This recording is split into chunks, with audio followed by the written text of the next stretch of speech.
Gloire au Seigneur Jésus, pour son amour, sa fidélité, sa bonté et ses grâces qui ne cessent de se renouveler dans nos vies.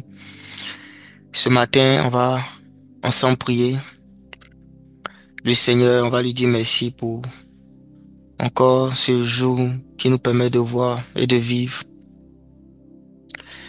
On va lui dire merci parce qu'il est bon. La Bible dit qu'il fait lever son soleil sur les bons, sur les méchants. Il fait pleuvoir sa pluie sur les justes et sur les injustes. Nous avons un Dieu qui est l'amour, la définition même de l'amour. Mais en plus de nous donner accès à ce qui contribue à notre épanouissement sur la terre, en nous donnant son Fils Jésus, il nous a donné accès à la connaissance, à sa connaissance à lui, à sa vie. Est-ce qu'on peut célébrer le Seigneur, lui dire merci?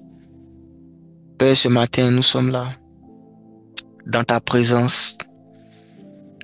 Nous sommes là avec toi parce que nous voulons te connaître davantage, t'expérimenter davantage. Seigneur Jésus, merci parce que c'est toi qui nous as permis ce matin d'être réveillés, d'être en bonne santé, d'avoir la force de nous réunir ce matin autour de ta présence, autour de ta parole. Selon qu'il est écrit au commencement était la parole, et la parole était avec Dieu, et la parole était Dieu. Ce matin, nous sommes avec toi, la parole, et nos âmes ont besoin d'être nourries, d'être alimentées par toi. Nos âmes ont besoin d'être fortifiées par toi.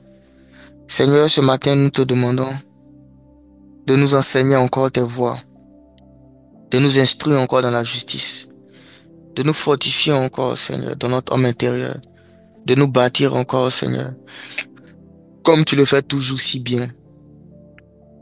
Oh, nous t'aimons, Seigneur Jésus. À toi soit la louange, à toi soit l'honneur, à toi soit la gloire, au nom puissant de Jésus-Christ. Amen. Amen. Que Dieu vous bénisse abondamment. Donc, ce matin, nous allons ensemble continuer notre étude sur l'adoration. Donc, c'est une pause que nous faisons.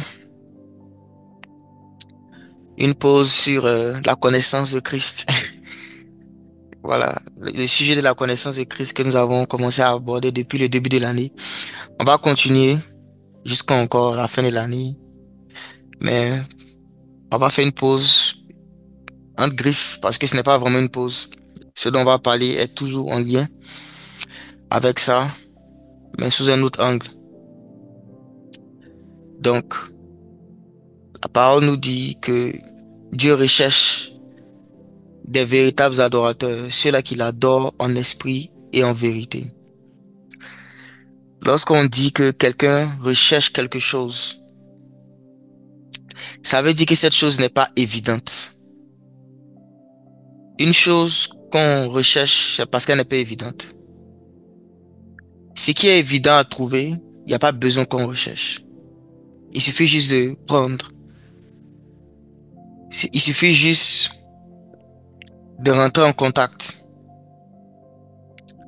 Mais la Bible dit que Dieu recherche des véritables adorateurs. On va lire ça dans Jean. Jean chapitre 4. Merci Saint-Esprit pour ta présence avec nous ce matin. On va lire le verset, à partir du verset 22. Le Seigneur dit, vous adorez ce que vous ne connaissez pas, et nous adorons ce que nous connaissons, car le salut vient des Juifs. Mais l'heure vient, et elle est déjà venue, où les vrais adorateurs adoreront le Père en esprit et en vérité, car ce sont là les adorateurs que le Père recherche. Dieu est esprit, et il faut que ceux qui l'adorent, l'adorent en esprit et en vérité. Donc, je ne veux pas forcément revenir sur toute cette histoire, Et dans cette histoire, on peut tirer beaucoup d'enseignements sur l'adoration. C'est l'un des rares passages où le Seigneur a pris le temps d'expliquer l'adoration et ce que ça impliquait. Ce sur quoi je veux qu'on s'attarde aujourd'hui, c'est, ok, il y a un commentaire à quelqu'un qui met plein de messages, je sais pas. Quelle est la cause de ça? J'ai pas le temps de lire tout ce qui est là, mais bon. Si vous êtes là, je suppose que c'est pour suivre ce qu'on fait ici. Donc, il ne faudrait pas que les gens soient distraits en train de lire des longs messages alors qu'on est en train de partager la parole de Dieu. Si vous avez quelque chose à dire, que le Seigneur vous permette de le faire dans un cadre qui est approprié. Mais ici, on aimerait que les gens soient concentrés à suivre ce qu'on est en train de dire. Donc, évitez de mettre des longs messages comme ça en commentaire, s'il vous plaît. Que Dieu vous bénisse abondamment. Donc, je continue en disant que le Seigneur dit que Dieu recherche des adorateurs et on recherche des choses qui sont cachées, des choses qu'on ne peut pas trouver facilement. Une chose qui est abordable, on ne la recherche pas. Une chose qui est évidente, on ne la recherche pas. Et si le Seigneur encore parle de recherche, ça veut dire que Dieu a du mal à trouver des véritables adorateurs. Alors que nous sommes tous enfants de Dieu appelés à adorer Dieu. Nous tous qui avons été lavés par le sang de Jésus, qui avons été rachetés par sa grâce, nous sommes tous appelés à adorer le Seigneur. Mais la Bible nous dit qu'il recherche. Il recherche. Donc ce matin, chacun doit se poser la question, suis-je vraiment un véritable adorateur? Parce que ce n'est pas que Dieu recherche des adorateurs. Dieu ne recherche pas des adorateurs, il recherche des véritables adorateurs. Et les véritables adorateurs sont caractérisés par deux choses. C'est que ils adorent le Père dans un lieu, dans une atmosphère qu'on appelle l'esprit. Et ils adorent le Père selon un manuel, selon un mot d'emploi qu'on appelle la vérité. Ce qui caractérise les véritables adorateurs, ce sont ces deux éléments, l'esprit et la parole. L'esprit et la parole. Ils adorent l'esprit. Ils adorent Dieu en esprit et selon la parole. Et la Bible dit que Dieu recherche ce type d'adorateur. Qu'est-ce que ça implique? On va prendre un passage dans la Bible où on voit Dieu rechercher des gens. C'est dans Matthieu chapitre 20.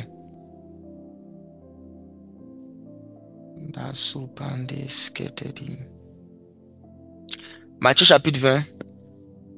Regardez à partir du verset 1. La Bible dit car le royaume des cieux est semblable à un maître de maison qui sortit dès le matin afin de louer des ouvriers pour sa vigne. Il convint avec eux d'un denier par jour et les envoya à sa vigne. Il sortit vers la 3e heure et il en vit d'autres qui étaient sur la place sans rien faire. Il leur dit, allez aussi à ma vigne et je vous donnerai ce qui sera raisonnable. Et ils allèrent. Verset 5, Matthieu 20, le verset 5. Il sortit de nouveau vers la 6e heure et vers la 9e heure et fit de même. Donc, dans cette histoire, on voit que l'homme qui était le maître de la maison, il allait à chaque fois à des heures différentes. Ça, c'est un autre sens. Les heures auxquelles il sortait, ce sont des heures prophétiques. Mais ce n'est pas forcément le sujet du jour. C'est sur quoi je vais insister, sur le fait qu'il allait. À chaque fois, il sortait. Et il voulait recruter des gens pour venir les mettre à son service. Il voulait que ces gens-là soient à son service, que ces gens-là le servent. Il voulait que les gens qu'il allait recruter viennent travailler pour lui.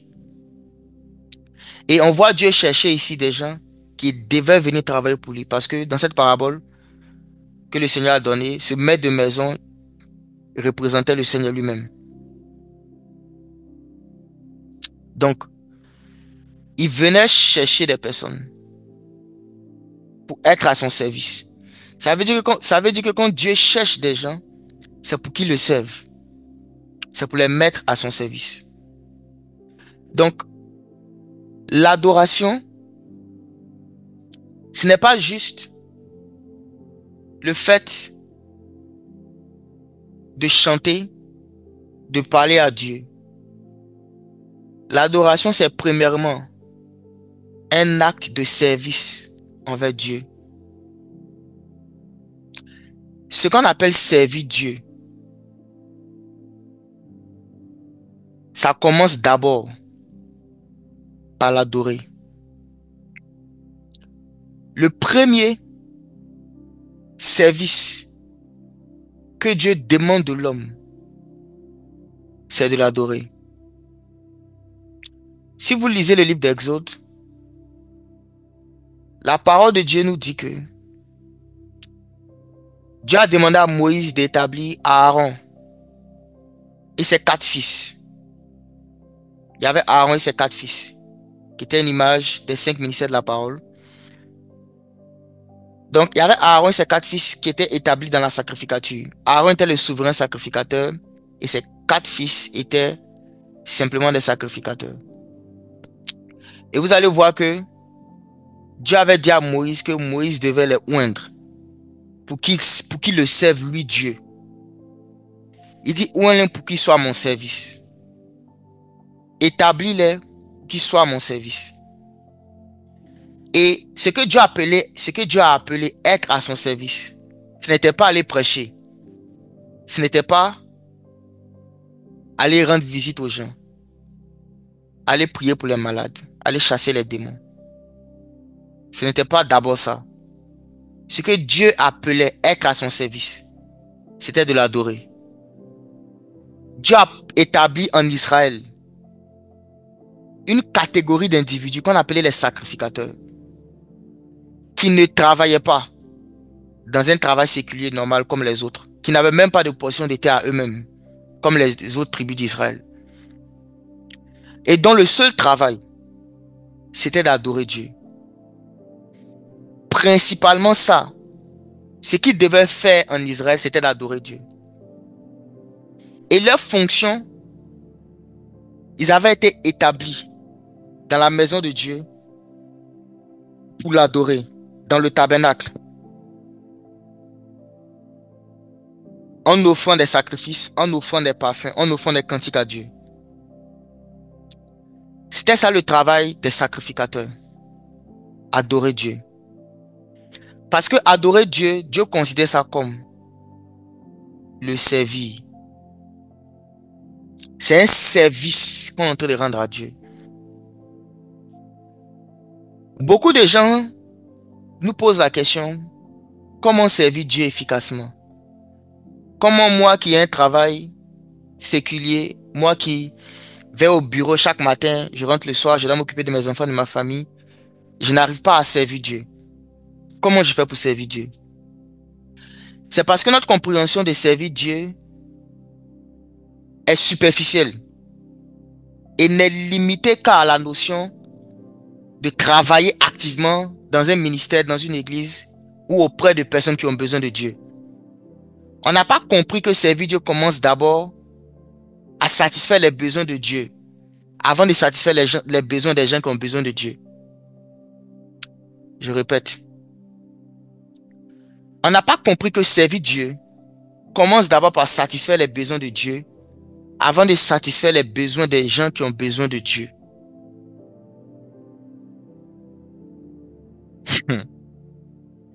La Bible dit que Dieu recherche un certain type d'employés, un certain type de personnes qui vont le servir, qu'on appelle des véritables adorateurs.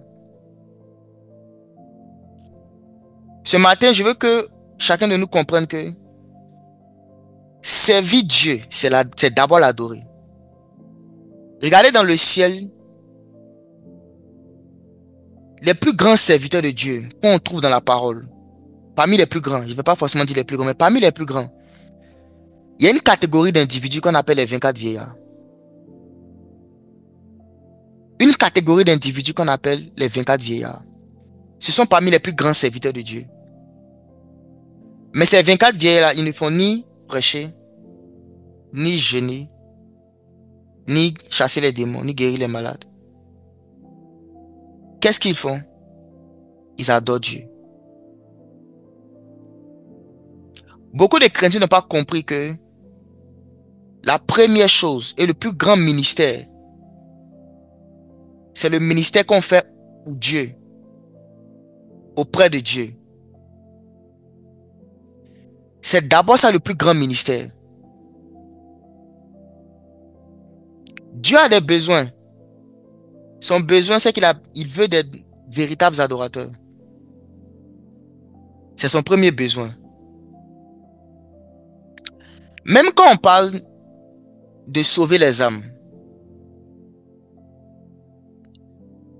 de prêcher l'évangile pour que les âmes soient sauvées, de faire du bien aux gens autour de nous. Lorsqu'on prêche l'évangile à des gens et qu'ils viennent à Christ, ces gens-là, c'est quoi la finalité pour eux? N'est-ce pas que eux aussi deviennent après, ils sont appelés à devenir des adorateurs? Donc en réalité, lorsqu'on va annoncer l'évangile, on va faire du recrutement pour Dieu. On va recruter des travailleurs qui vont faire quel travail? Adorer Dieu. Et quand je dis adorer Dieu, je ne parle pas ici de chanter d'abord. Non, ça c'est une manifestation, c'est une expression. C'est une manière d'exprimer une adoration. L'adoration est beaucoup plus profonde. Et elle peut s'exprimer de plusieurs manières. L'adoration peut s'exprimer par des chants. L'adoration peut s'exprimer par des pleurs. L'adoration peut s'exprimer par des offrandes. L'adoration peut s'exprimer même par le silence. Tu peux juste te mettre à genoux, silencieux devant Dieu, tu es en train de l'adorer. En fait, l'adoration, je vais définir c'est quoi.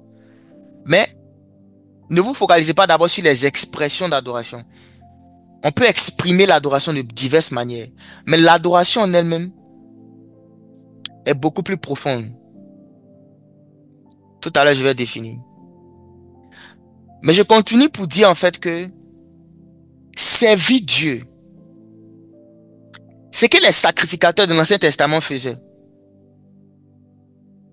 c'était pas d'être dans le temple, ou dans le tabernacle, chaque sabbat pour enseigner aux enfants d'Israël la parole de Dieu. Non, ça c'est nous qui avons créé ce système. C'était pas leur travail. Si vous lisez la Bible, oui, ils enseignaient la parole de Dieu. Je ne dis pas qu'ils n'enseignaient pas. Mais tous les jours, ils devaient adorer Dieu. L'enseignement de la parole de Dieu pouvait se faire une fois par semaine ou en fonction des périodicités, en fonction de l'époque aussi. Mais Dieu avait demandé que tous les jours, le matin et le soir, il y ait des actes d'adoration dans le tabernacle. Le matin à 9 heures et le soir à 15 heures. C'est ce qu'on appelle à l'heure de l'offrande. Et vous allez voir dans Matthieu 20 qu'on a lu tout à l'heure, vous avez parlé des heures prophétiques. Les heures prophétiques. Il a parlé de la 3e heure. Il a parlé de la 6e heure, de la 9e heure. Ce sont ces heures prophétiques. La 3e heure, c'est 9 heures du matin. Parce qu'on commence à compter à partir de 6 heures. 6 heures, c'est la 0. Bon, entre 0, on va dire 0. C'est à partir de 6 heures que ça commence. Donc, 3e heure, c'est 9 heures. 6e heure, c'est midi. 9e heure, c'est 15 heures. Et ces heures-là correspondent exactement aux heures de la crucifixion et de la mort de Jésus. Parce qu'il était crucifié à 9 heures et il est mort sur la croix à 15 heures, à la 9e heure. Comme encore pour accomplir en fait le fait qu'il était le sacrifice perpétuel. Donc, quand vous lisez dans la Bible, dans l'Ancien Testament, des passages où on parle de l'heure de l'offrande ou encore l'heure du parfum. L'heure de l'offrande, l'heure du parfum. Ça correspond aux heures auxquelles, dans Matthieu 20, le maître de la maison était sorti pour recruter des gens. Ça nous dit en fait de quoi ça parle. Ce type de recrutement qu'il faisait, c'était quoi? C'était l'adoration. Parce que ça correspond aux heures auxquelles les sacrificateurs étaient censés adorer dans l'Ancien Testament. Et ces heures-là sont toujours d'actualité. Ça ne veut pas dire forcément que c'est à ces heures-là que tu dois prier. Mais il y a des sens très profonds. Ça, même dans le livre des Actes, on retrouve ça. Mais c'est pas le sujet du jour. Mon point ici, c'est que peu importe l'heure à laquelle tu pries, peu importe l'heure à laquelle tu es disponible pour adorer Dieu, peu importe. Du moment où tu le fais dans l'esprit et en vérité, c'est ça qui compte. C'est d'abord ça qui compte. Ce que je voulais faire, c'est faire juste le parallèle entre la parabole et le fait que Dieu, il avait établi un système dans lequel tous les jours on devait l'adorer. Donc travail, le principal travail, la principale fonction des sacrificateurs de l'Ancien Testament, c'était adorer Dieu. Et ils ne faisaient que ça. C'était ça, on les a embauchés, ça, parce que Dieu savait que sous l'ancienne alliance, son esprit n'était pas encore répandu. Donc il fallait comme obliger certaines personnes à se consacrer au travail de l'adoration. Ce qui n'est pas dans le cas du Nouveau Testament où l'esprit était répandu. De sorte que nous tous sommes devenus sacrificateurs. La Bible dit qu'il a fait de nous un peuple de rois et de sacrificateurs. Donc parce que nous tous sommes devenus sacrificateurs, nous portons cet héritage divin. Nous le transportons avec nous. Adorer Dieu, c'est servir Dieu. Et c'est le premier et le plus important service d'un enfant de Dieu. Si tu n'as pas le temps d'adorer Dieu, donc tu n'as pas le temps de le servir. C'est le premier et le plus important service qu'un enfant de Dieu peut donner à son Père. C'est l'adorer. Il n'y a pas beaucoup de choses que Dieu recherche. Dieu est tout puissant là, il n'a besoin de rien. Mais si la Bible précise que Dieu recherche des adorateurs, ça veut dire qu'il n'en trouve pas beaucoup. Est-ce que aujourd'hui tu peux dire au Seigneur que tu vas te qualifier, que tu veux arrêter d'être juste un adorateur, tu veux devenir un véritable adorateur? Imagine une chose que Dieu cherche et que toi tu te qualifies pour devenir la chose. La Bible dit que Dieu recherche. Donc Dieu est sur la terre, il descend avec tous ses yeux sur la terre, puis il va dans chaque maison, il va dans chaque église. Il dit, où sont mes adorateurs? Où sont mes véritables adorateurs? Il est en train de rechercher. Est-ce qu'il va tomber sur toi?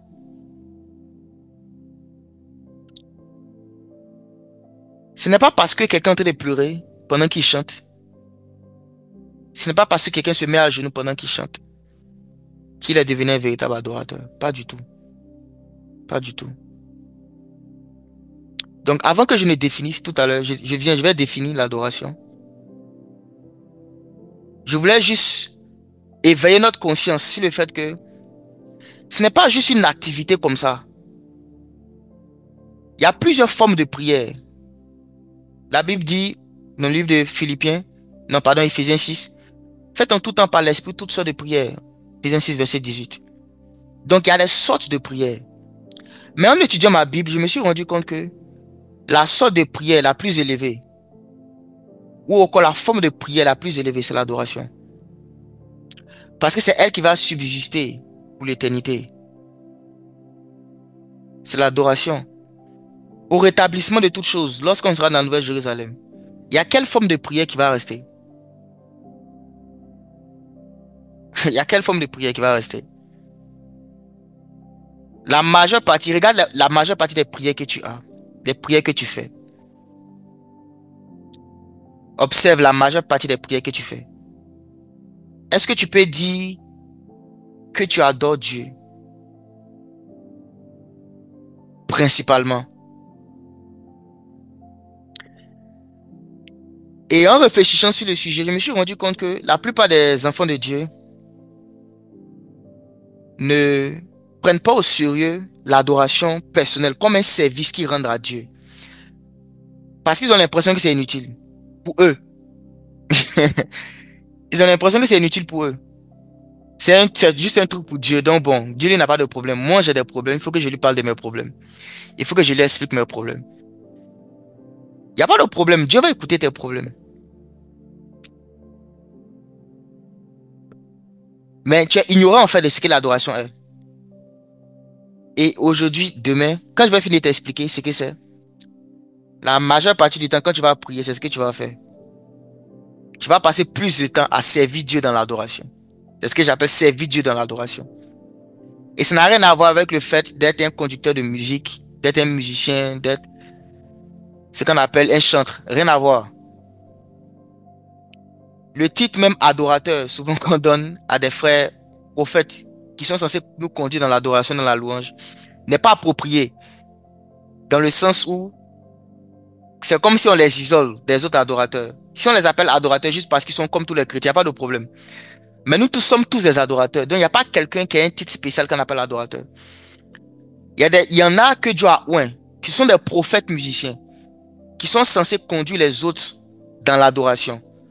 Donc eux, ils ne sont pas juste des adorateurs, ce sont des prophètes à qui Dieu a donné l'onction prophétique pour la musique. Et c'est eux qui sont censés conduire les autres. Mais tout le monde est un adorateur parce que c'est un travail dans lequel Dieu a embauché tout le monde. Maintenant, le problème vient de quoi? Est-ce qu'il y en a qui sont des véritables adorateurs? Parce que ce que le Père recherche, ce ne sont pas juste les adorateurs, ce sont des véritables. Notre Seigneur Jésus a précisé. Les véritables adorateurs. Les véritables adorateurs. Et ce sont les individus que nous sommes. Que Dieu désire devenir des véritables adorateurs.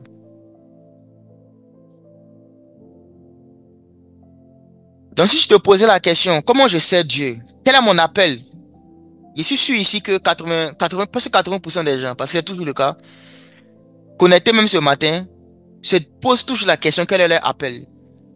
À quoi est-ce que Dieu m'a appelé? Quelle est ma mission sur la terre? Il y en a même qui prient et qui jeûnent pour ça. Peut-être un jour je vais en parler.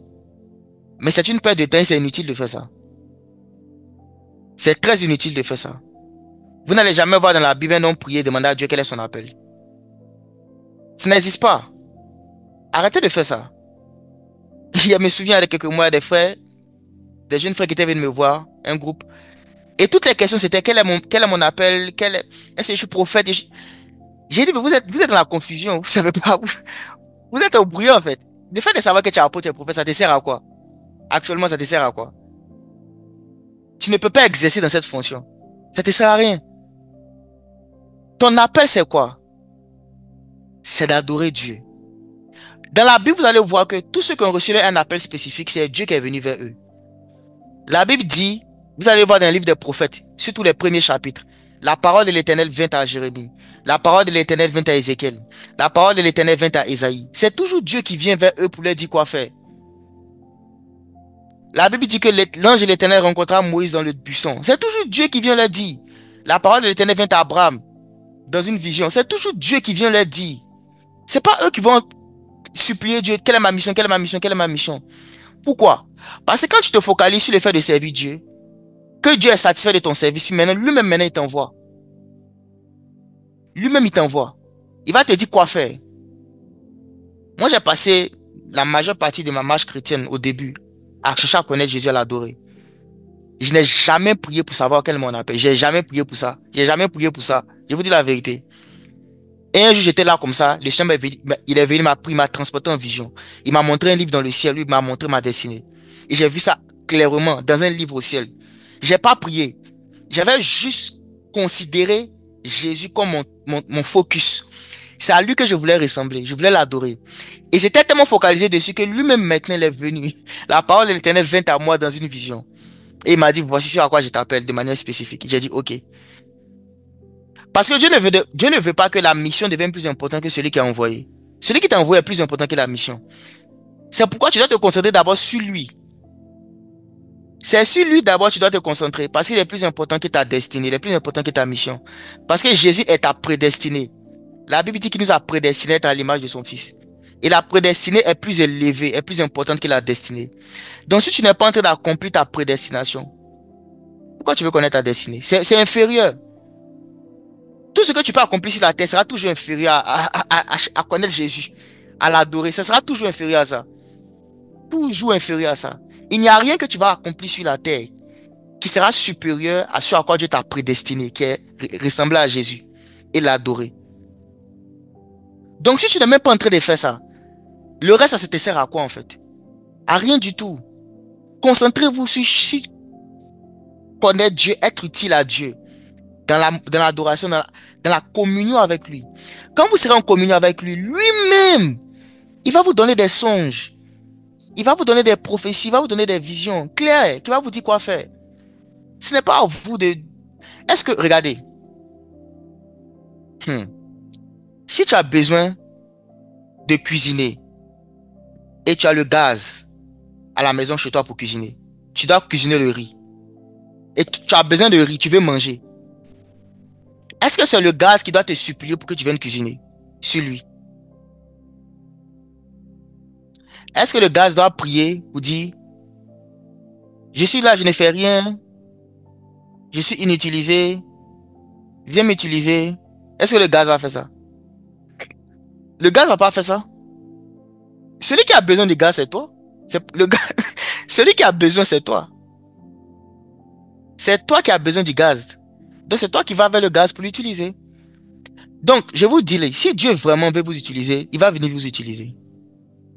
Si vraiment Dieu a besoin de toi, il va t'utiliser. Mais je t'ai dit, il a d'abord besoin de toi comme adorateur, comme véritable adorateur. Et si tu t'es qualifié pour ça, tu t'es qualifié pour tout le reste. Je ne suis pas en train de dire que Dieu ne peut pas nous donner des appels spécifiques. Je dis que ça vient après. C'est toujours inférieur à ce qui est principal, qui est servir Dieu dans l'adoration. Et si tu n'es pas capable de faire ça, laisse le reste. L'adoration est très profonde. Regardez, il y avait deux sœurs dans la Bible. Dans Luc chapitre 10, il y a une qui s'appelait Marie, l'autre s'appelait Marthe. Marthe, elle a vu Jésus avec ses disciples qui avaient faim, qui n'avaient pas mangé. Elle s'est dit, sûrement, ils ont besoin de nourriture, il faut que j'aille cuisiner pour eux. Ce qui est très vrai, ce qui est très juste, très bienveillant de sa part. Et elle a commencé à cuisiner, commencé à s'agiter, cuisiner. Et elle voit sa sœur qui qui n'assure pas de la cuisine, qui va s'asseoir au pied de Jésus et qui est en train d'écouter Jésus parler. Et elle s'est dit, comment le Seigneur Jésus peut permettre que moi je suis là, je me torture, en train de travailler, et ma sœur là-bas fait rien. Elle est en train d'écouter. Elle est assise, elle écoute la parole, alors qu'on est en train de travailler. Et dans l'esprit charnel, dans la conscience charnelle d'un être humain normal, ce qu'elle dit est vrai. Elle est en train de cuisiner pour les invités. Sa sœur est en train de, genre, comment on dit, en anglais, elle est en train de chill. Elle est en train d'écouter la parole. Elle fait, seemingly, elle fait rien. On a l'impression qu'elle fait rien, en fait. Elle est juste là, en train d'écouter la parole, écouter Jésus en train de parler. Alors qu'il y a du travail. Donc, d'un point de vue normal, humain, ce qu'elle a dit est vrai, Marthe. Et elle parle à Jésus, elle parle même pas à sa soeur. Elle dit, Seigneur, comment tu laisses ma soeur écouter comme ça? Toi-même, tu as un problème. Toi, Jésus, mais tu as un problème. Quelqu'un en train de travailler activement pour toi. L'autre s'assoit en train de t'écouter. Et puis toi, tu la laisses faire. Au lieu de l'envoyer à venir m'aider, à venir travailler pour toi. Tu la laisses s'asseoir là, en train d'écouter la parole. Que toi-même, Jésus, tu as un problème. Que pourquoi tu ne la réprimandes pas? Maintenant, voici la réponse de l'homme spirituel qui s'appelle Jésus. Il dit à Marthe, il dit, tu vois, tu t'agites pour peu de choses. Ce que tu es en train de faire là, c'est bien, mais tu t'agites, c'est pas ça le plus important. Que ta soeur Marie, elle a choisi la bonne part, puis de lui sera point ôté. Regardez Jésus n'a pas dit que ce que Marthe faisait était mauvais. Pas du tout. Mais il a donné une hiérarchie claire. Une hiérarchie claire. C'est ce qu'on appelle le servir. Pour lui, ce que Marie faisait, c'était plus le servir que ce que Marthe faisait. Pour Jésus, vraiment, si vous voulez marcher avec le Seigneur, comprenez comment il fonctionne. Ne cherchez pas à interpréter Dieu selon vos émotions ou bien selon votre conception du monde, selon votre conception de comment les choses doivent marcher. Interprétez Dieu selon ce qu'il lui-même il a dit et selon ce qu'il a fait savoir de sa propre parole. Il a dit à Marthe, ce que tu es en train de faire là, c'est bien, mais ce que ta soeur fait est mieux. Il a donné une hiérarchie claire sur ce qu'il attend de l'homme. Un homme qui doit marcher avec lui, il attend de toi que tu sois d'abord avec lui. Que tu sois d'abord avec lui en train de passer du temps avec lui. Avant que tu fasses quoi que ce soit d'autre. Avant que tu fasses quoi que ce soit d'autre. Servir Dieu, c'est l'adorer. Adorer Dieu, on sera récompensé pour ça. Ça fait partie du service. Ce qu'on appelle servir Dieu là. Ça fait partie du service. On sera récompensé pour ça.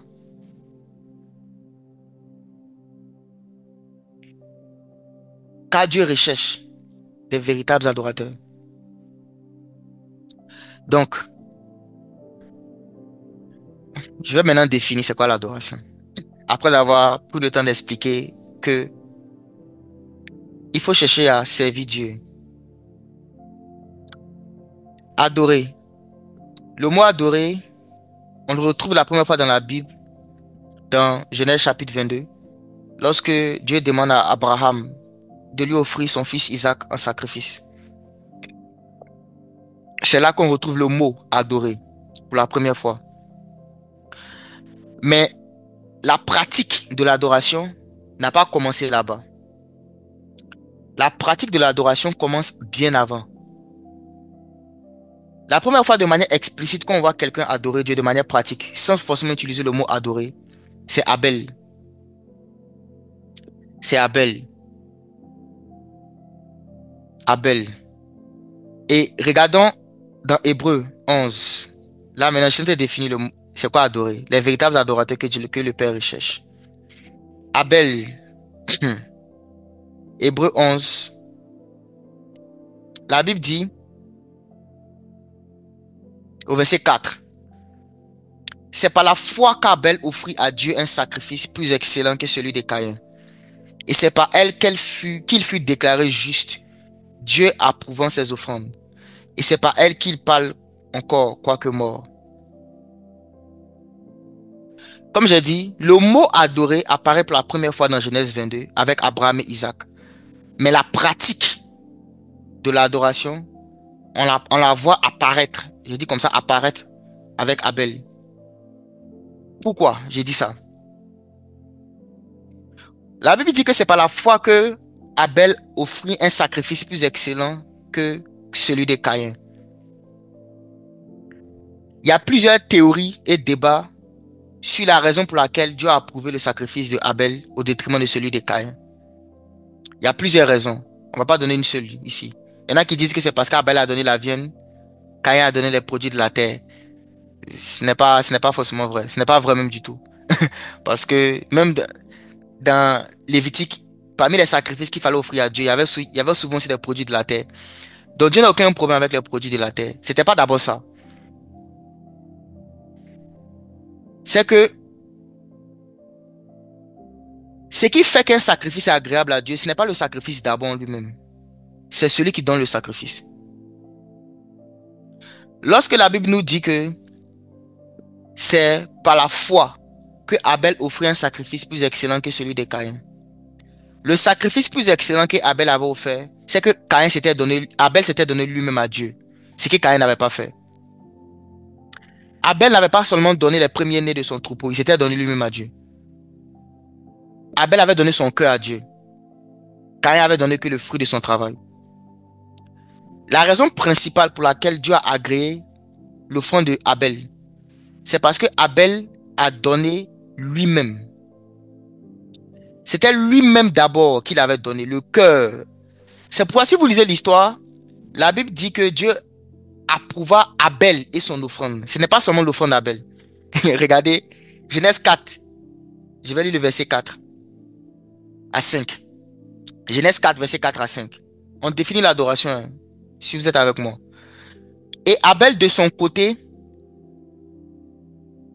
en fit une des premiers-nés de son troupeau et de leur graisse. L'Éternel porta un regard favorable sur Abel et sur son offrande. La Bible dit que l'Éternel porta un regard favorable sur Abel, pas d'abord sur l'offrande. Abel est venu avant l'offrande. Sur Abel et sur son offrande. Verset 5. Mais il ne porta pas un regard favorable sur Caïn et sur son offrande. Donc, ce qui a différencié principalement les deux offrandes, c'était les individus. C'était pas d'abord le fait que l'un a donné du sang et l'autre a donné les produits de la terre. Quoique ça peut être un élément. Mais l'élément fondamental n'était pas ça. Dieu ne refuse pas une offrande de quelqu'un. Le travail de Caïn, c'est l'agriculture. Il n'est pas éleveur. Ce qui était principal, c'était que le cœur d'Abel appartenait à Dieu. Le cœur de Caïn n'appartenait pas à Dieu. Mais Caïn il est quand même venu faire l'offrande à Dieu. L'adoration, c'est s'offrir à Dieu. Et par ricochet, offrir tout ce qui sort de nous à Dieu. Je répète. L'adoration, c'est s'offrir soi-même à Dieu. Et par ricochet, offrir tout ce qui sort de nous à Dieu. L'adoration, ce n'est pas d'abord chanter. C'est même pas chanter. Chanter, c'est une chose qui sort de nous. C'est une musique qui sort de nous. Mais rappelez-vous, Dieu approuve Abel et son offrande. Il n'approuve pas Caïn et son offrande. Ça veut dire que tu peux chanter. Un chant peut sortir de toi. Mais si Dieu ne t'a pas approuvé toi, tu n'es pas en train d'adorer. Il n'y a pas un regard favorable sur ce que tu fais. Adoration, c'est s'offrir soi-même à Dieu et par ricochet, offrir tout ce qui sort de nous à Dieu. C'est une offrande. C'est pour ça que j'ai dit que le mot adoration apparaît avec Abraham, mais la pratique commence avec Abel. C'est l'offrande, c'est donner quelque chose à Dieu. Adorer, c'est donner quelque chose à Dieu. Mais la chose qu'il faut donner premièrement, c'est soi. C'est son cœur. Celui qui n'a pas donné son cœur à Dieu n'a pas encore commencé à adorer Dieu. Celui qui n'a pas donné son cœur à Dieu n'a pas encore commencé à adorer Dieu. C'est son cœur, c'est soi qu'il faut donner. Vous allez voir, l'apôtre Paul dit que je vous exhorte par la compassion de Christ, frère, à offrir vos corps comme un sacrifice vivant. C'est ça l'adoration. Adorer Dieu, c'est s'offrir à lui. C'est se donner à lui. Vous allez voir que dans la Bible, la relation entre Dieu et l'homme, ou encore entre Dieu et son peuple, est souvent présentée de manière allégorique, comme une relation entre un mari et sa femme. Une relation entre un mari et sa femme. On parle de Dieu comme l'époux, son peuple comme l'épouse. Vous allez voir même que souvent dans l'Ancien Testament, il parlait du peuple qui est allé se prostituer en allant adorer des faux dieux. Il partait offrir des sacrifices à des faux dieux. Dieu disait qu'il partait se prostituer. Il partait se prostituer. Donc, Dieu voit vraiment cette relation comme une relation maritale. Et même souvent, le langage qui est utilisé est un langage sexuel. Si vous lisez Cantique des Cantiques, le langage qui est utilisé dans ce livre-là est un langage sexuel. Si vous lisez Ézéchiel 23 aussi, quand il parle de Jérusalem et puis de Samarie, un langage sexuel. Même le mot connaître dans la Bible souvent fait référence à un langage sexuel. J'explique ça comme ça pour que vous compreniez. Mais regardez, dans un rapport sexuel, qu'est-ce qui se passe? C'est que la dame, parce que normalement un rapport sexuel c'est entre un homme et une femme, donc madame se donne à monsieur et monsieur se donne à madame. Ce qui se passe dans un rapport sexuel, c'est un don, c'est un échange. On se donne l'un à l'autre. Chacun se donne à l'autre. J'explique ça comme ça pour que vous compreniez. C'est un langage spirituel que j'utilise. N'allez pas loin de ce que j'ai dit. Mais vous comprenez ce que j'ai dit. C'est le fait de se donner l'un à l'autre.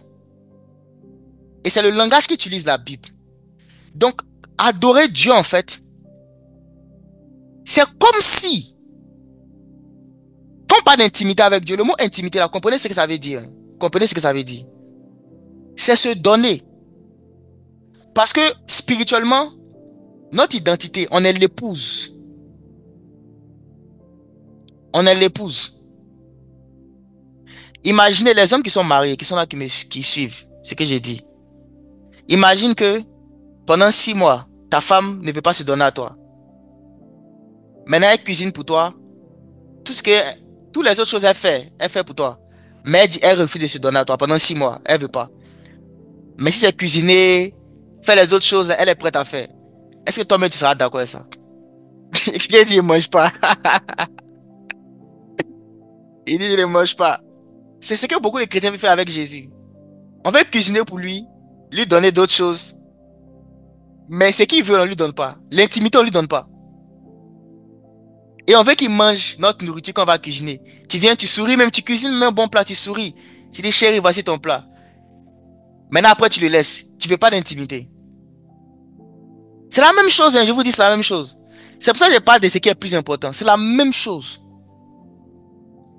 Adorer Dieu, c'est s'offrir à Dieu et par ricochet offrir tout ce qui est en nous.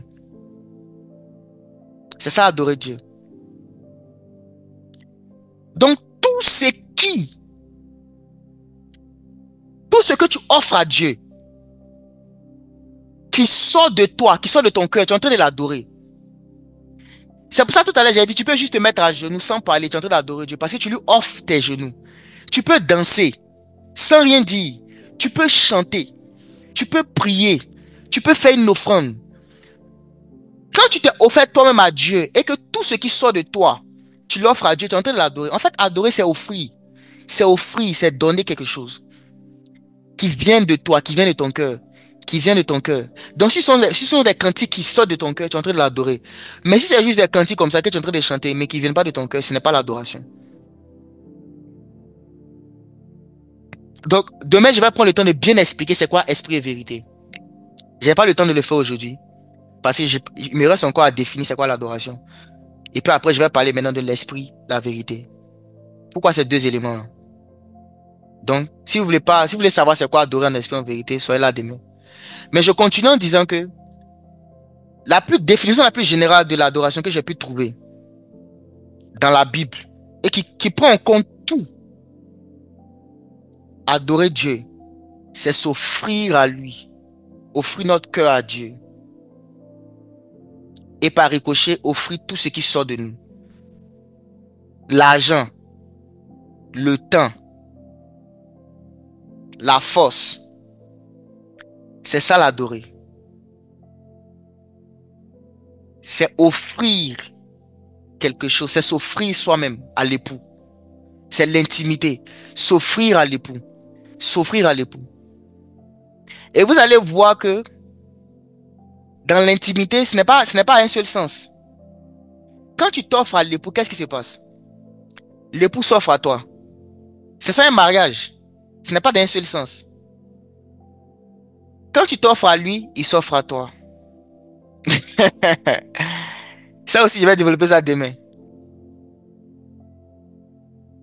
Je vais développer ça demain. Comment Dieu s'offre à nous dans l'adoration. Et quand tu vas comprendre comment Dieu s'offre à toi, tu vas plus regarder l'adoration comme tu voyais ça avant. Tu vas commencer à prendre ça au sérieux. Tu vas commencer à prendre ça très au sérieux. La Bible dit que Dieu a approuvé Abel et son offrande. C'est ça l'adoration. C'est toi-même et les choses qui sortent de toi, de ton activité. Tu t'offres toi-même à Dieu. Et tu offres ce qui sort de toi à Dieu. Et la plupart maintenant, voici maintenant ce que le problème que les gens ont, ou la plupart des gens ont, c'est que c'est la deuxième partie là qui considère les cantiques qui sortent. Les cantiques qui sortent. On a défini l'adoration simplement comme les cantiques qui sortent de nous. Pourtant dans la Bible, on voit que quand Abraham partait donner son fils Isaac, il n'a pas chanté des cantiques. Abraham, sa vie même, il avait donné à Dieu. Isaac était sorti de lui. Il était aussi prêt à donner Isaac à Dieu. C'est ça l'adoration. Il a dit, moi et l'enfant, nous irons adorer. C'est ça l'adoration. Il partait offrir ce qui était sorti de lui. En donnant Isaac, Abraham donnait son avenir. Isaac était le futur d'Abraham. Isaac, ce n'était pas juste un fils. C'était le futur d'Abraham. Donc, Abraham a donné tout son futur à Dieu. C'est parce que Abraham a donné tout son futur à Dieu que Dieu a donné même son passé à Abraham. Dieu a donné son passé à Abraham parce qu'Abraham lui a donné son futur. Le passé d'Abraham, le futur d'Abraham, c'était Isaac. Et le passé de Dieu, c'était Christ. Quand Abraham a donné son futur, qui s'appelle Isaac, à Dieu, Dieu aussi a répondu. Parce que l'adoration, Dieu répond toujours. C'est un mélange. Tu t'offres à Dieu, Dieu s'offre à toi. Donc Abraham s'est offert, il a donné son futur à Dieu. Dieu a dit, ok, comme tu m'as donné ton futur, je te réponds en te donnant mon passé. Et le passé de Dieu, c'était Christ. Et la Bible appelle Christ le fils d'Abraham. Lisez Matthieu 1. Généalogie de Jésus-Christ, fils de David, fils d'Abraham. Abraham a donné son fils à Dieu. Dieu aussi a donné son fils à Abraham. Et quand on dit que Dieu a donné son fils à Abraham, ce n'est pas un seul individu, parce que Abraham a donné un seul individu qui s'appelle Isaac. Mais Dieu a donné son fils à Abraham. C'est Christ plus l'Église. Christ plus l'Église. Ça veut dire que quand Dieu répond là, ce que Dieu fait est beaucoup plus grand que ce que toi tu as fait. Abraham a donné un seul fils. Dieu lui a donné une multitude de fils. Il a donné un fils à Dieu. Il a dit, tiens mon fils. Dieu lui a dit, ok, je te donne aussi mon peuple. Tous mes fils sont devenus tes fils aujourd'hui. C'est ça l'adoration. Ce n'est pas juste venir là, Dieu, je t'aime, Jésus, je t'aime. Oui, ça c'est chanter. C'est une expression, c'est une manière de le faire. Mais ce chant-là n'a de valeur que si ton cœur a été donné. Si toi-même tu t'es pas donné à Dieu, tu t'es pas offert à Dieu, ce chant que tu es en train de chanter là n'a pas de valeur devant Dieu. Ce sera comme le chant de Caïn. Et comment tu sais que ton chant est comme le chant de Caïn? Tu n'expérimentes rien de surnaturel quand tu passes des temps dans l'adoration. Je vous dis, personne ne peut adorer Dieu en esprit et en vérité et puis sortir de là sans rien. Ça n'existe pas. Ça n'existe pas. Si toute ta vie, tu penses que tu es en train d'adorer Dieu et que tu sors de l'adoration là et puis il n'y a rien, tu n'as pas adoré. Tu n'as pas adoré Dieu. C'est pas possible. C'est comme quelqu'un, je prends encore l'exemple de l'intimité entre un mari et sa femme. Tu peux pas dire non, il y a une intimité avec ta femme ou avec ton mari et puis ok, il y a rien eu quoi. Non, tu peux pas dire qu'il n'y a rien eu. Et Dieu a mis des éléments dans la nature pour nous enseigner. Je prends encore cet exemple parce que c'est vraiment très parlant. C'est l'exemple le plus précis que je peux prendre du monde physique pour expliquer la réalité de l'adoration. C'est vraiment ça. Vous allez voir que dans cet état-là, quand l'homme et la femme se connaissent, il y a un niveau où ils expérimentent une joie. Une joie qui est incontrôlable et incontrôlée. Quand leur niveau d'intimité est profond, ils vont atteindre un niveau de joie extrême. Ça, c'est pour les choses physiques. Ça, c'est quand c'est physique. C'est ça, c'est le mot qui est là. Je ne voulais pas dire le mot faussement.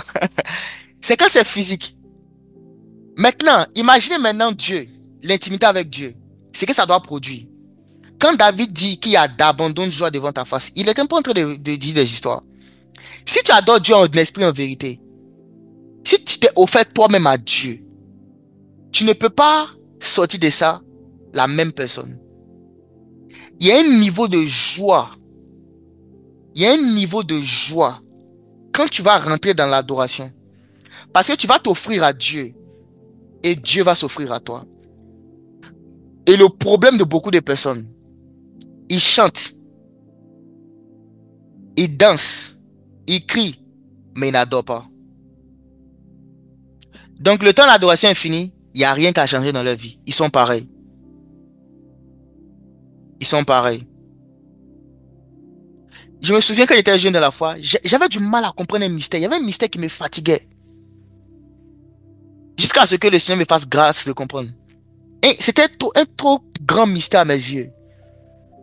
Je ne comprenais pas comment des gens pouvaient... Je voyais des gens qui semblaient prier, chanter, adorer Dieu, mais leur vie ne changeait pas. Et c'était confus pour moi. Pourquoi? Parce que je ne passais pas beaucoup de temps dans la prière. Je voyais prier 10-15 minutes. Mais je sentais qu'à chaque fois que j'adorais Dieu, chaque matin, je faisais ça chaque matin. Il me réveillait à 5h30. J'adore jusqu'à 6h. Je lis la Bible jusqu'à 6h30 et puis je vais faire mes activités. C'était ma routine qu'elle a pendant près de 2 ans. C'est ce que je faisais. Je ne priais pas beaucoup. Je mettais un cantique. Je chante, j'adore, je me prosterne, je loue Dieu de tout mon cœur. Et puis après ça, je lis la Bible. Mais à chaque fois que je le faisais, ma journée était rayonnante. Je réfléchissais. Même mon intelligence, c'était que j'étais devenu plus intelligent. J'avais aucun, je tombais jamais malade. Il y avait, tout était parfait, quoi, parce que je sentais vraiment la présence de Dieu. Et je sentais que mon caractère ma manière de voir les choses, mon amour pour Dieu, ça se développait. Donc, j'avais du mal à comprendre parce que je voyais des gens qui priaient plus. Je voyais des gens prier les 2 heures, 3 heures du temps, 4 heures du temps. Il dit, ah, vraiment, ceux-là, ils doivent être d'un autre niveau, ils doivent être loin. Mais je voyais leur vie. Je me dis, mais attends, comment c'est possible que tu pries autant? Parce que pour moi, mes petites prières que je faisais là, je voyais le résultat que ça avait. Donc, moi, dans ma tête, si tu pries plus longtemps, normalement, tu dois être même super sain, en fait.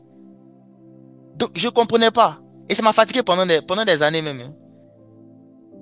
J'ai dit, attends, est-ce que c'est parce qu'ils prient pas? Ou bien, mais en même temps, je me dis qu'ils prient quand même, ils sont sérieux. Jusqu'à ce que le Seigneur me fasse comprendre cette vérité-là. Qui est que beaucoup de gens disent à Jésus, Seigneur, Seigneur. Ils ont Dieu de leurs lèvres, mais leur cœur est éloigné de lui. Il dit, ce peuple m'honore des lèvres, mais son cœur est éloigné de moi. Honorer Dieu des lèvres, c'est prier, c'est chanter. Jésus, tu es bon, tu es excellent, tu es magnifique, mais ton cœur est éloigné de Jésus. Ça là, quand tu fais ça, Dieu ne considère pas que tu es en train de l'adorer. Tu peux faire ça pendant 5 heures. Dis que j'ai fait 10 heures dans l'adoration aujourd'hui. J'ai fait 40 heures dans l'adoration aujourd'hui. C'est pourquoi je ne suis plus impressionné par le temps que quelqu'un fait dans la prière. Tu peux venir aujourd'hui me dire, ah, moi j'ai pris 6 heures par jour. Ok, gloire à Dieu. Je veux voir ça dans ton caractère, dans ta vie. Est-ce que tu es capable de pardonner facilement? Est-ce que tu es capable de t'excuser? Est-ce que tu es capable d'être lent à la colère envers les gens qui font des erreurs? Est-ce que tu t'énerves vite? Est-ce que tu parles avec respect? Est-ce que tu honores tous les hommes? C'est là que je vais voir si ta prière là c'est vrai ou pas. Parce que quelqu'un qui adore Dieu, c'est comme ça qu'il va devenir. C'est comme ça qu'il va devenir. Quelqu'un qui adore Dieu, tu vas le voir rarement parler du mal des gens. Il n'a pas le temps de ça. Parce que quelqu'un qui adore Dieu, il est patient. Quelqu'un peut faire le mal pendant longtemps, mais il est toujours là pour dire, ok, à l'attendant qu'il change. Quelqu'un qui adore Dieu vraiment, il devient comme Dieu. C'est ça en fait. Dieu se donne à toi. Donc tu transportes sa nature. Il se donne à toi. Venir prier longtemps et puis se targuer de ça alors que ça ne change pas ta vie là. Si tu pries, je ne dis pas de ne pas prier. Comprenez-moi bien. Mais si ta prière ne produit rien, c'est qu'il y a un problème avec ta prière. Si ça ne produit pas une transformation dans ton caractère, c'est qu'il y a un problème. Parce que quand on est en train de vraiment passer du temps avec Dieu, forcément Dieu se donne à nous. Forcément il va se donner à nous. Et tu peux te retrouver dans cette catégorie d'individus où Dieu a dit, ce peuple m'honore des lèvres, mais son cœur est éloigné de moi. Ce peuple m'honore des lèvres. C'est-à-dire tu parles, tes lèvres parlent, mais ton cœur n'est pas là. Ton cœur n'est pas là. Est-ce que ton cœur est tout entier à lui? Est-ce que tu t'es soumis? Est-ce que tu peux rendre la présence de Dieu puis tu dis, Seigneur, il n'y a rien que je peux te refuser. Si aujourd'hui tu me demandes d'arrêter cette chose que j'aime, je vais arrêter. C'est-à-dire, est-ce que tu pries ou tu es là? Je me souviens, à l'époque, tu viens, tu dis, Seigneur, vraiment, j'aime telle chose, mais si tu veux que j'arrête, je vais arrêter. Pour toi, parce que je t'aime. C'est-à-dire, tu ne laisses rien de ton cœur prendre la place de Dieu. Tu te donnes, tu te livres comme un sacrifice vivant. Tu te livres à Dieu. C'est ça l'adorer. C'est même pas d'abord dans les mots, hein. C'est cet état du cœur là, où tu te livres toi-même. Où tu te sens tellement vulnérable dans la présence de Dieu. Tu as l'impression que tu as perdu ta personnalité, que tu es mort en fait. Que tu n'existes plus. Que tes avis, tes choix, tes décisions ne comptent plus. Si vraiment vous devenez des véritables adorateurs, vous n'aurez plus de langage du type moi là on me fait pas ça. Moi là je suis comme ça. Moi là on ne me dit pas ça. Si tu as ce langage là, tu n'es pas encore devenu un véritable adorateur. Un adorateur là, il n'a plus de moi-même, souvent même quand on me demande c'est quoi ta personnalité, je ne sais pas. Je ne sais pas, je ne sais plus c'est quoi ma personnalité. Je ne sais pas, je ne peux pas donner une définition. Parce que je ne sais plus. C'est quoi ta personnalité? Je ne sais pas en fait. Parce que le désir de plaire à Dieu, c'est ça qui a caractérisé David. David, c'était un homme selon le cœur de Dieu. Parce que David, c'est ce il cherchait à plaire au cœur de Dieu. Il voulait que son cœur s'aligne au cœur de Dieu. Non, moi, ne me parle pas mal. Bon, il y a quoi? Il n'y a pas de problème. Tu vas aller chanter pendant 5 heures. Tu ne vas pas devenir un adorateur véritable. Non, moi, on ne me dit pas ça. Moi, si tu me parles 5, je te parle 15. Moi, on ne me manque pas de respect. Tout ça là, c'est la preuve que tu n'es pas encore devenu un véritable adorateur. Tu t'es pas encore donné totalement à Dieu. Le jour où tu vas accepter de te donner, en fait, c'est ce qu'on appelle la mort. C'est-à-dire, tu, tu, tu te couches devant Dieu, quoi. Tu dis, Seigneur, vraiment, prends-moi même, en fait. Prends-moi. Fais de moi ce que tu veux. Brise, casse, détruis ce que tu dois casser. Si je dois mourir parce que je t'aime, que je meurs. Si on doit me rejeter parce que je vais t'obéir, qu'on me rejette. Si je dois vivre pauvre et misérable à cause de ta parole, que cela m'arrive. Mais que mon cœur reste attaché à toi. Que mes pas soient guidés par toi. Que mon amour pour toi ne faiblisse pas. Que je, que j'obéisse à ta parole tous les jours. Que je te respecte. Que j'obéisse à tes commandements tous les jours. Ne me laisse pas errer loin de tes sentiers. Ne me laisse pas marcher en dehors de ta volonté. Oh, que de tous les jours de ma vie, mon âme soit poussée, soit hantée par le désir d'obéir à ta parole. C'est comme ça que David priait. C'est comme ça que les véritables adorateurs prient. Ne me laisse pas pratiquer une chose qui n'est pas conforme à ta volonté. Oh Dieu, je te prie. Peu importe ce que je désire, peu importe ce que je veux, même quand ça me fera mal, que je fasse ta volonté. Que j'obéisse à ta parole, que je fasse ta volonté. Mon cœur t'appartient. Ma vie t'appartient. Tout ce que je suis est à toi. Tout ce que j'ai est à toi. Il n'y a rien que tu peux me refuser. Que je peux te refuser, Seigneur. Car tout t'appartient. Et quand tu pries comme ça, et que tu es vraiment sincère, le Saint-Esprit maintenant va commencer à te parler. Il va commencer à te dire telle chose là, laisse tomber. Telle personne va t'excuser. Telle personne appelle là. Un véritable adorateur, les gens qui t'ont fait du mal, Dieu va te dire, va t'excuser auprès d'eux et fais-leur une offrande. Tu es en train d'adorer Dieu comme ça, tu dis Seigneur, prends mon cœur. Et Dieu te dit, tu vois, ok, tu vois telle personne qui t'a incité la dernière fois, non? Dis oui.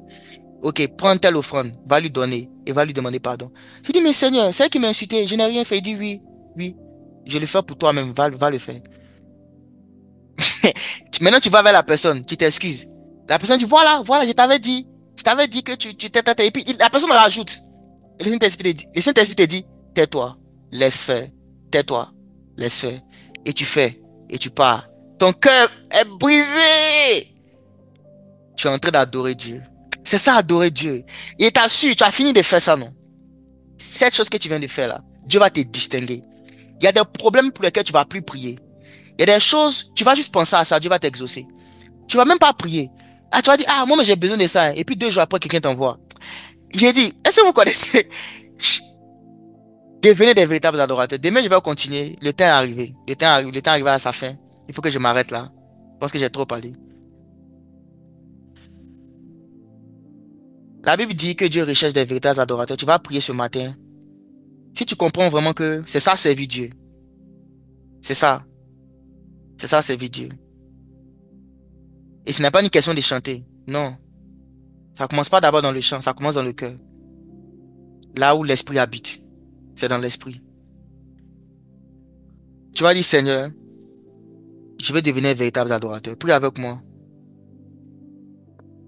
Père, ce matin, nous voulons te dire merci. Ce matin, nous voulons honorer et célébrer ton nom. Merci parce que c'est toi qui fais de nous des véritables adorateurs. Nous ne pouvons pas le devenir par nos propres efforts, par notre propre volonté. Non, mais par l'Esprit de Dieu, nous pouvons toutes choses. Ce matin, nous avons compris que te servir et t'adorer, ce n'est pas grand-chose. C'est simple et c'est juste s'offrir à toi. Selon qu'il est écrit, offrez vos corps comme un sacrifice vivant, saint et agréable à Dieu. Et aujourd'hui, nous avons compris c'est quoi la véritable adoration. Le fait de s'offrir soi-même. Et par ricochet, offrir tout ce qui sort de nous. Les paroles, les cantiques, la mélodie, les gestes. Seigneur, aide-nous à devenir ces adorateurs qui vont adorer en esprit et en vérité. Ces adorateurs que le Père recherche. Afin que, Père, nous puissions rentrer dans cette profonde intimité avec toi. Cette intimité dont on a entendu parler, mais qu'on ne sait pas vraiment ce que c'est. Seigneur, ce matin, tu nous as fait comprendre c'est quoi l'intimité avec Dieu. Et je prie que tu nous donnes d'exceller, de grandir dans l'intimité avec toi. Au nom de Jésus-Christ que j'ai prié. Amen.